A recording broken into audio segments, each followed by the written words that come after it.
Hi, welcome back to my channel. This is a basically a review of the Fiio. It's kind of a dual review of the Fiio Jade Audio JT7, which are a very affordable set of open back planar magnetic headphones.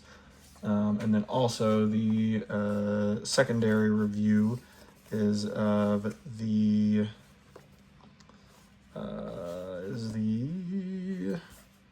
Fiio Audio. I believe it's the SK01, which is again an affordable headphone amplifier that has a lot of power for the money, and also comes with some nice features like a built-in EQ. It has a loudness button, which is sort of like a bass and treble boost, kind of a compression, built-in compressor that helps bring up the treble and bring up the bass. I think the treble a little bit when you're listening to things quieter to kind of help that, since certain devices, headphone speakers, that sort of thing, when they're turned down low, sometimes it messes with the amount of like bass and treble that they put out. And then it also has high gain and low gain, but it has a lot of output power. So for what you are paying for it, I think it's like 1,200 milliwatts or something like that. So 1.2 watts, which for the I believe, as I understand, relatively new to the hobby, but as I understand, is quite a lot of bang for your buck.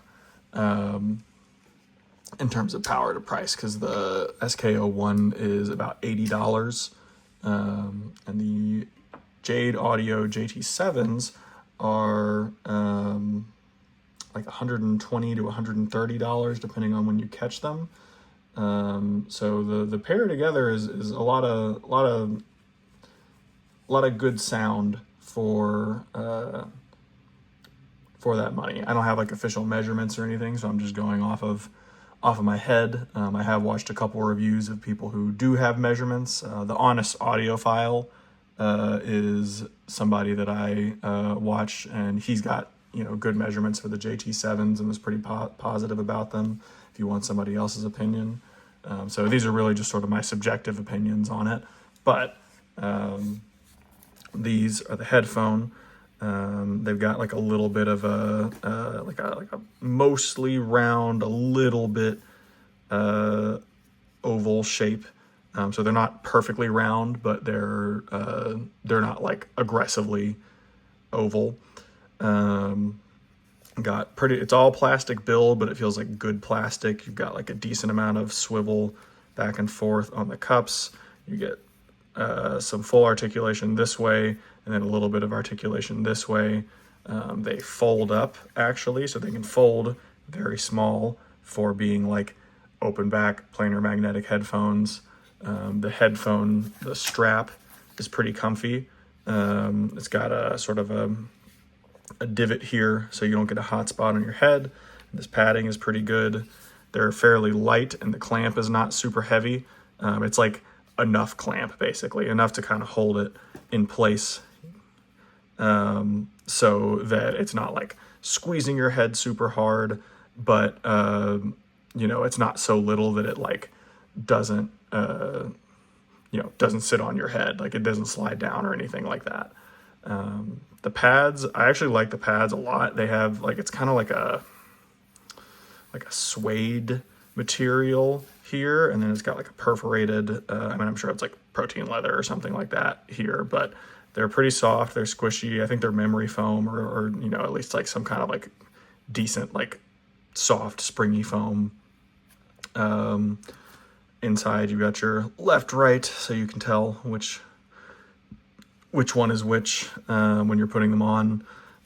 They're very open, as you can see, like pretty open grills. That's your driver right there.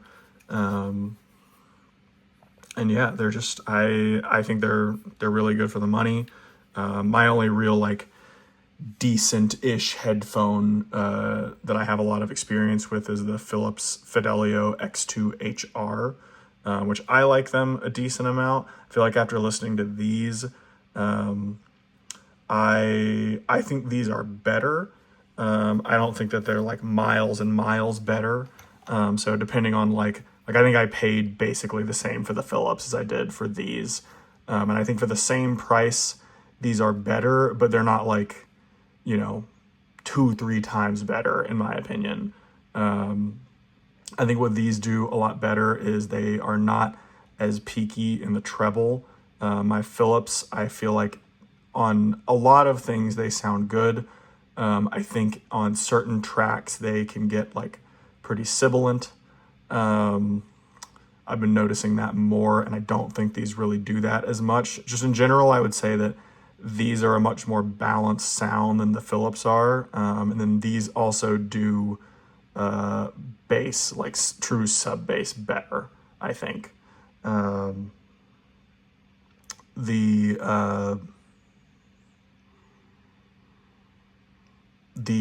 Philips are like, they have a lot of mid bass, so they present, I think, as bassier than these do. But I've noticed that I think when I'm listening to things where there's like where they go like really deep, these do more. They are just generally speaking, I just think they're like I said, they're a much more balanced sound. I think they're more well rounded than the Philips are. I've EQ'd them a little bit using equalizer APO and just some. I think it's Gadgetry Tech who has like his Squiglinks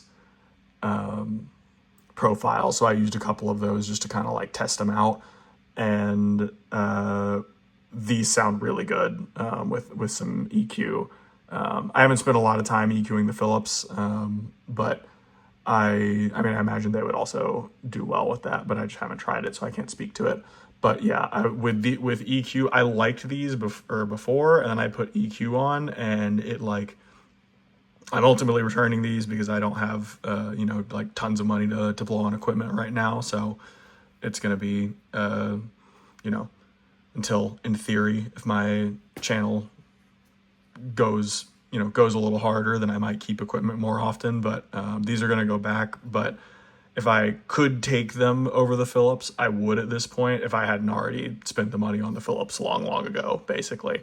But yeah, especially with EQ, these went from like, yeah, this is pretty good, but I've heard similar, and I think they're better, but not way better, to like, oh yeah, these are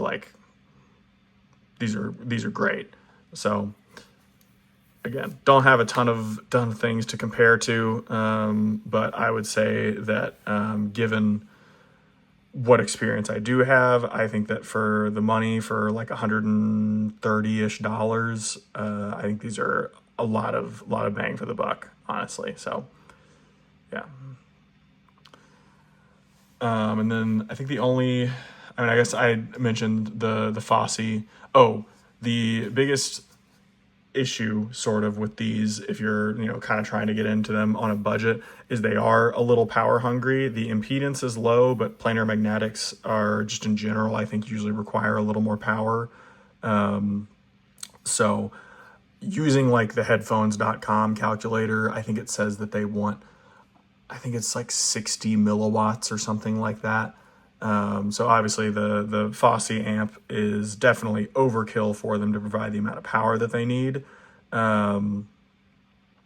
But you will need like something a little bit more than like your phone headphone jack or your computer's built-in audio to run them, most likely. But like, I would say that really almost anything that has amplification can probably run them decently well, and at least based on like the calculator that I used. But I know that some people have also said that they're kind of source dependent. I don't have enough sources to be able to tell you that. I tried them direct out from my Focusrite Scarlett Solo headphone jack, and they sounded decent. but not amazing. So then that's when I got the Fosse SK01 amp. They sounded better with that. And then once I added EQ to them, they sounded even better still. So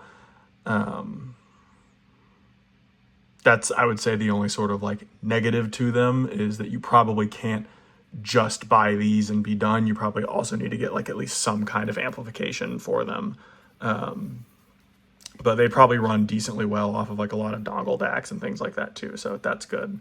They're dual 3.5 here into either a single 3.5, or I believe the other cable they come with is a 4.4 Penticon balanced cable. I don't have a balanced amplifier to try that out with, but I would imagine if you used a balanced amplifier, you'd probably get a little more power into them in a lot of cases. So that might be a way to get something that's like maybe not overall as powerful as the Fosse amp, but you'd get, you'd probably get enough to run these adequately. So yeah, anyway, that's pretty much it. I think they are really good for the money. I think they look pretty good. Obviously they're just like plain black headphones. There's nothing like too special about the look of them, but yeah, I like them. I think that many people would like them if they tried them. So hope to see more people do reviews who've got, more equipment and experience with it than I do. But if you're considering them, I don't think you'll regret them if you put in a little bit of the extra to get the the right equipment to power it and all that. All right, thanks.